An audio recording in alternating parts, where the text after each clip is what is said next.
Hello, this is Lino Tadros, and this video will be about changing, adding, or removing buttons and toolbar buttons from the editor inside of Sitefinity itself. So let's go ahead and get started. All right. If we go ahead and open up Sitefinity here in a second, I'm going to go to a page. Let's open up, for instance, the home MVC page right there.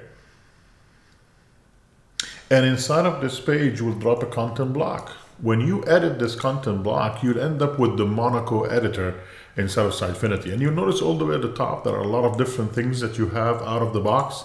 Being able to change the formatting from heading 1, 2, 3, 4, 5, 6, paragraph or quotation. You have bold and italic.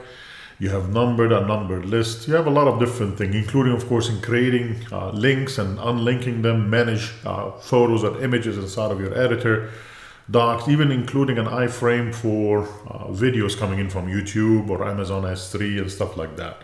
There is also an HTML table that you can create 3, 3, 4, 4, whatever kind of HTML table columns and rows that you would like. But you'll notice there is a lot of things that you can actually add more in here. This is not the entire set of buttons. For instance, you will notice there is no background color, foreground color, font size, font name. And most designers, sometimes they really do not want to add these in here because they don't want to make their website as a mariachi band. So a business analyst, for instance, instead of using the styles created by the designer, they end up coming in changing the colors and the background colors, and it becomes really messy. So I understand why this is not available out of the box, to make it easier on the designer so they don't end up with a mariachi band. But sometimes it's important, and sometimes it's important even to remove some of these buttons here. Maybe you do not want to allow italic.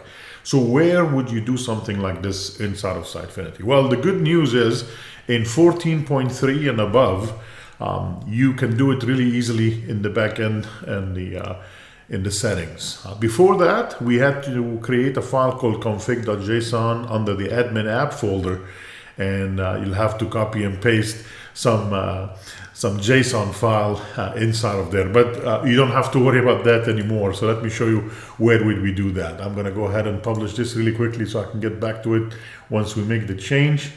And the way to change that is by going to administration, click on settings. And if we go down all the way at the bottom, it says backend interface. This is new to 14.3. Let's click on the backend interface. There's a lot of things that they have added here that makes life much easier, which is great. The one that you might be interested in is the one in the middle called Rich Text Editor. Let's click on that. And this is all the JSON mumbo jumbo that we used to have to copy and paste and put in the config.json. You don't need to do that anymore. And notice also there is a restore to default. So this actually is in the database. It's not a file anymore, which is great. It means if you mess it up, don't worry. You can always come back in here and say restore the default, and you'll get that file as it was, as a tip revision from the database. So there is no fear that you can mess up anything. If something goes bad, you forgot a comma or you misspelled something and it doesn't work anymore, you can always restore it. If you go down this list in here, let's go down in here until we see the word tools. Under tools, there will be an array, and in the array there is all the buttons inside of there, like formatting, like we saw, bold, italic. And whenever we need to add a tooltip, it will be available in there as well as an object between the two brackets. So you can change the tooltip if you want to for your users. And there's a lot of buttons, but notice the font name, font size, the color, and so on is not there. So you can come in here and you can add that yourself. I'm going to go after the comma right before the HTML. Of course, you can put it anywhere you want to. And in here we can say something like print. This is one of the commands that are available. And how would you know actually what are these? You can always go back and take a look, for instance, cheat a little bit from the Kendo UI editor demos, and there will be a lot of demos that will give you an example. Let me bring in here really a quick page. So I went to the demos for telerik.com under the editor for Kendo UI for jQuery right there. And if you click on all tools, you will see there is a lot of examples in here to show you how to add more buttons to the editor and so on. See, this one has the front, the color and the background color and the font and all that. And if you'd like to see how they did this in their own demo, just click on the view source, go all the way down to you have that array of tools. See, there is tools. and the bold, italic. So here there is a lot more buttons than we have in Sitefinity. You see the word print, font size, font color. Let's go ahead and cheat a little bit. I'm going to take the last 5. I'm going to copy and paste those. We'll say copy, Control C. And we will go back in here, and instead of the word print, let me go ahead and paste those in here. So you have to make sure that you have, of course, the correct commas in the right place, otherwise it will not be happy with you. So let me bring in the 4 color, and it has to be spelled like that so that Sitefinity can pick it up, or actually the editor can pick it up automatically. So there is one mistake in here, there is no comma after the print.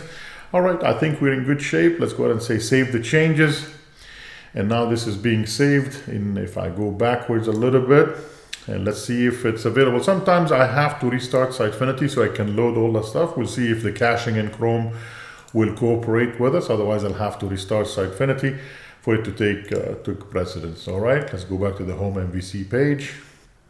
And we'll click on the Create Content right now. And sometimes it works, but don't be too upset if it doesn't work for you from the first time. Sometimes just the caching, you'll have to shut down Sitefinity and restart it back up again, and then you will get everything in here. So there is the fonts will be in here. There we go. There we have the inherited side and all the different points, the foreground color, the background color, and even the print will be available in here. Not only that, but I can add more things that were not even in the tools in the demo itself. Let me show you, for instance, one last thing before I let you go. Let me publish this really quickly. I'm going to add the Adobe Acrobat PDF button at the end, and also I'm going to remove the italic button so that we don't have to show it in the list anymore. So yeah. Let me go ahead and just go back home, and I'm going to click on Administrator Settings, and we'll go back to backend interface. Let's go back to Rich Text Editor, and we'll go to Tools all the way at the end after Print. And what I will probably do is PDF. Notice all lowercase. That's very important as well. Let me just make it look pretty. That's not really important, and I'm going to change the italic. Let me take italic out and see if that will take as well. I'm going to go ahead and have that taken care of. Save the changes, and let's see if the caching gods will allow us to make it work without restarting. And we'll say Pages. We'll go to the Home MVC page one more time. And there is the Create Content, and look at that, the italic is gone. And if I go all the way at the bottom in here, there is a PDF. See, I did not add anything other than the letters PD and F, and that's about it. The entire functionality is built into the editor itself. So if I come and say hello world, for instance, in here, if I end up clicking on the PDF, that will generate a PDF document for me with all the text and all the images and everything. And that is the export.pdf. I can open it up, and hello world will be inside of that PDF as well. Again, there is so much stuff that you can add in here, which would be great. In another video, maybe we can show you how to create a drop down, a combo box that will have, for instance, specific classes from a CSS file. So maybe instead of having the background color and foreground color, maybe we can show you a combo box that will have maybe 3 or 4 different CSS classes from a specific CSS files that you can actually use, or actually encourage your business analyst and contributor to use, instead of actually creating mariachi bands by changing fonts and names and sizes and stuff like that. Sounds good? Hopefully this was useful to you to show you how to make these changes, and I'll see you soon in another video on Lino TV. Thank you.